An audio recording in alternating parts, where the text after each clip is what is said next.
So currently there is no income tax in UAE, और India में भी कुछ चंद प्रतिशत लोग इनकम टैक्स देते हैं, तो इस वाली चीज़ को हटा क्यों नहीं देते?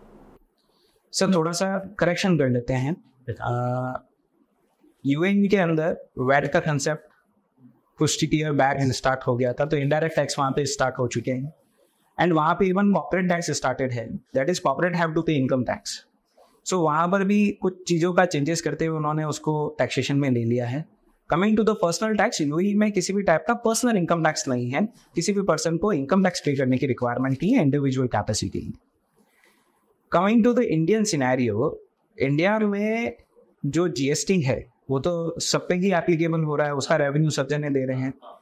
मेरे को लग रहा है आपका क्वेश्चन स्पेसिफिकली इनकम टैक्स की तरफ ही ज़्यादा है, तो उसको उसी एंगल पे ले लेते हैं कि इनकम टैक्स के अंदर केवल कुछ लोग टैक्स भर रहे हैं। वो बहुत करेक्ट बात है, क्योंकि हमारे इंडिया के अंदर जो सिस्टम लगा रखा है टैक्सेशन का, वो प्रोग्रेसिव मैनर का सिस्टम है।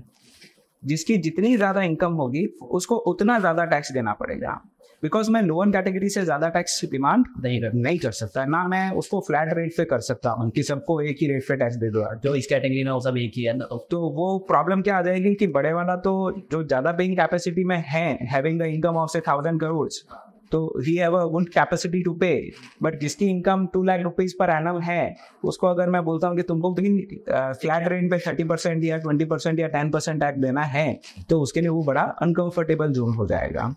सो इंडिया के अंदर काफ़ी कम लोगों का टैक्स पे करने का रीज़न सबसे बड़ा यही है कि गवर्नमेंट जो लोअर इकोनॉमिक क्लास है या जो लोअर मिडिल क्लास में है, उन लोगों को थोड़ा सा बेनिफिट देना चाह रही है कि आप टैक्स कम पे करें, ऊपर वाले जो टैक्स पे कर रहे हैं उसी से हम कंट्री के डेवलपमेंट की तरफ जाते हैं और उसको डेवलप करते हैं।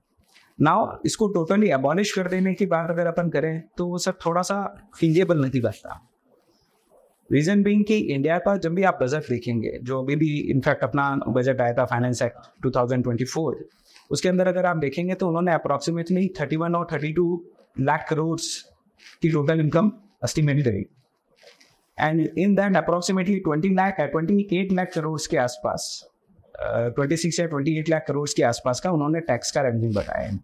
तो कहीं ना कहीं GST and income tax and custom duty, जो डायरेक्ट इनडायरेक्ट टैक्सेस है इंडिया में, वो हमारा 75-80% के बीच में फॉल करता है टोटल रेवेन्यू का। सो इस चीज़ को अगर ख़त्म कर देंगे तो हमारा रेवेन्यू ही ख़त्म हो जाएगा, डेवलपमेंट ही ख़त्म हो जाएगा, वो सारी चीज़ हैम्पर हो जाएगी। जब तक कोई अल्टरनेट एवेन्यूज नहीं मिल जाते कि साहब हमारे पास ये अल्टरनेट पॉलिसीज है टू जनरेट रेवेन्यू, और फिर हम उससे इंफ्रास्ट्रक्चर या जनरल डेवलपमेंट, पब्लिक वेलफेयर में, आर्मी के लिए वो सब इन्वेस्टमेंट कर पाएंगे, तो जब तक वो सोर्सेज हमको ना मिल जाए तब तक तो हमारे पास कुछ और अल्टरनेट नहीं है। Of course we can think about कि सर्टेन करेक्शंस होने चाहिए, क्योंकि जनरल पब्लिक का सबसे बड़ा पेन पॉइंट है कि करप्शन बहुत ज़्यादा है। हाँ, so looking toward that corruption, वो उसको ऐसा लगता है कि यार क्यों मेरे को टैक्स देना है, तो मेरा टैक्स अल्टीमेटली तो मंत्री की जेब में जा रहा है। सो वो इश्यूज एक अलग सेकेंडरी सेंटिमेंटल इश्यूज हो गए, बट अगर हम फाइनेंशियल इश्यूज पे जाएंगे तो we don't have right now any alternate to that. जैसा कि कॉर्पोरेट टैक्स की आपने बात करी, और देखा जाए तो यूएई से तो हमारी बड़ी है हर चीज़, इकोनॉमी वगैरह सब कुछ, तो ये वाली चीज़ क्यों नहीं इम्प्लीमेंट हो सकती? सर अल्टीमेटली अगर केवल ऑनली कॉर्पोरेट्स पे टैक्स लगे और दूसरे जनरल पब्लिक्स को टैक्स ना लगे, तो कहीं ना कहीं दो चीज़ें की अपन बात कर लेते हैं कि फर्स्ट ऑफ ऑल तो हम इंडियंस जो है तो बड़े कॉम्प्लिकेटेड नेचर के लोग हैं। वो सबसे पहले तो दिमाग ये लगाते हैं पैसा कहाँ। सो कोई पर्सन अगर बिजनेस भी कर रहा होता है, उसको लगता है कि यार मैं बहुत ज़्यादा हायर स्लेब में जा रहा हूँ, तो कहता है कि ठीक है, एक बिजनेस में मैं प्रॉपराइटर, एक बिजनेस में मेरा बेटा proprietor. So they try to split their income. So in case अगर ऐसी कोई भी बात आ जाती है तो there would be a big risk कि कॉर्पोरेट्स के नंबर डाउन आ जाएंगे। अभी कॉर्पोरेट्स में वर्किंग भी कहीं ना कहीं इसलिए अच्छी हो रही है कि कॉर्पोरेट्स को थोड़ा सा टैक्स का बेनिफिट हो।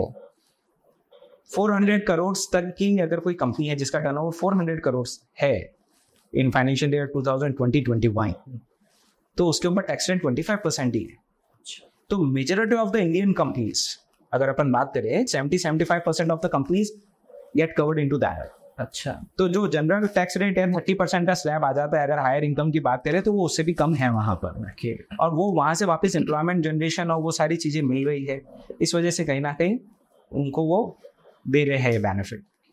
मेक इन इंडिया वाला कंसेप्ट के थ्रू भी वो वहाँ पे बहुत अच्छा बूस्ट मिला है, तो they are giving additional incentives to them.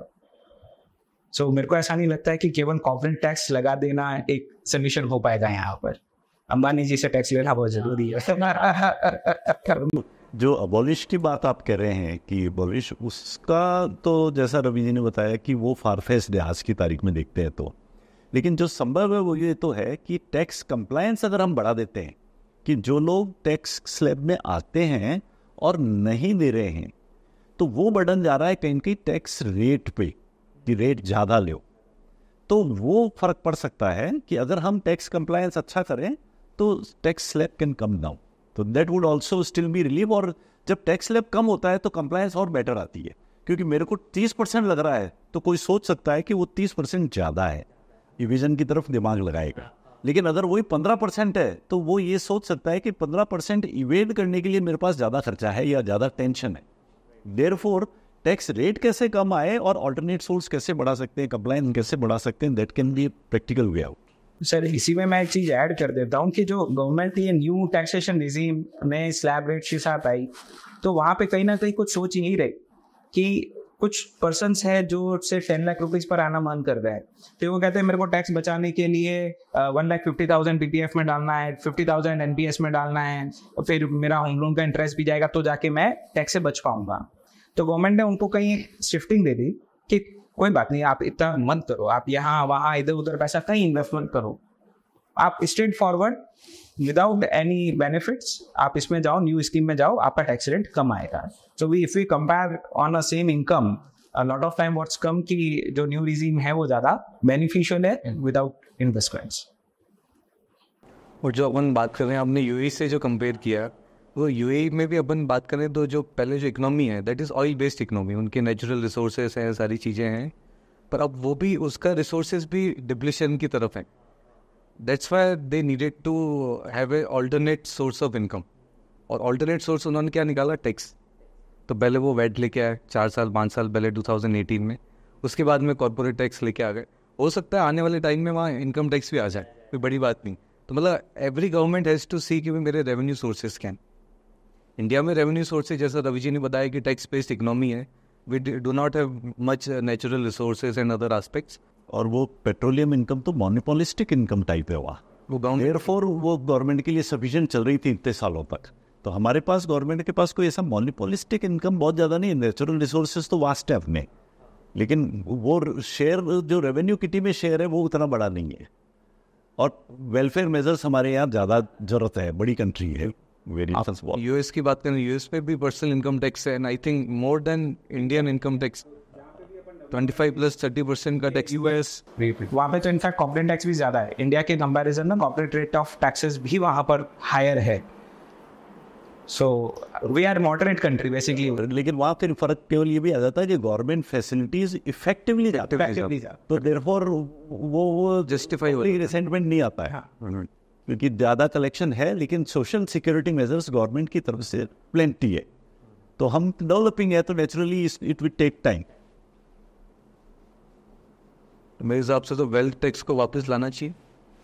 Wealth tax को इन्होंने अबॉलिश करके बेसिकली सरचार्ज के थ्रू कवर अप कर लिया। जितना ज्यादा आपकी इनकम है उतनी रेट हायर जा रही है सरचार्ज की। If any person is having income of more than 5 crore, surcharge की रेट 37% है। सो वो उन्होंने अल्टरनेट मोड से उसको कवर किया। एंड जब ये एबॉलिश किया गया था तब भी फाइनेंस मिनिस्टर ने ये चीज़ बोला था कि हमारा वेल्थ टैक्स का जो रेवेन्यू उससे ज़्यादा रेवेन्यू सरचार्ज के थ्रू आ जाएगा हमको। जो उन्होंने एबॉलिश करके भी समझदारी कर ली अपने लिए।